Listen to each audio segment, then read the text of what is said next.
Hi there, this is Mark News again, Westward Law, tax attorney. I'm here to talk to you today about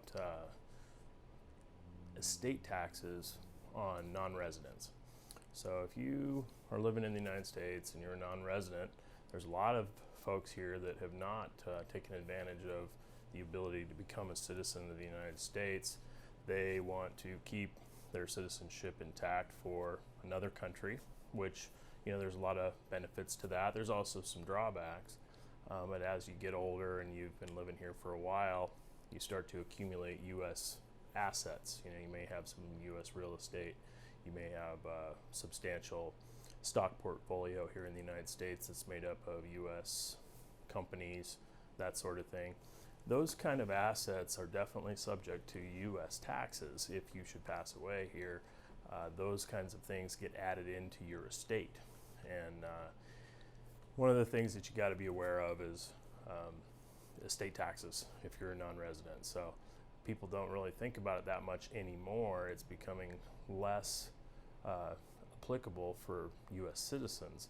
So if you live here, you're a U.S. citizen, you accumulate quite a bit of assets. Even people that are very wealthy have a lot of assets. We have a gigantic estate tax exemption here in the United States. So if you, right now at least, I mean, it's been lower before, but right now it's up in the, upwards of several $1,000,000. So you can have up to $11 million roughly of assets in the United States as a citizen, and you're likely not going to have to worry too much about the estate tax, though if you're way up there, you're going to need to be calculating it carefully to make sure you're not over it. But if you're a non-resident, you don't get anything near that. You only get $60,000, right? So if you have just a house here and you pass away, your estate will be subject to U.S. estate taxes for the value of that house. And you only get a $60,000 exemption. You're most likely going to have to file an estate tax return.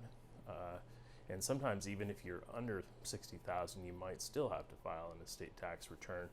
And those are complicated, and you've got to make sure you're seeing the right CPA or tax attorney to make that happen.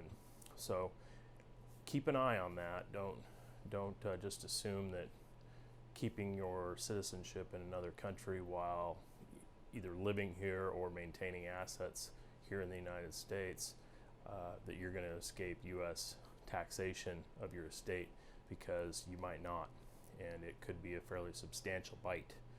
Estate taxes can be 40%. So take a look at that, get in with a tax attorney, and discuss what may need to be done to protect yourself. This is Mark News at Westward Law, and thanks for listening.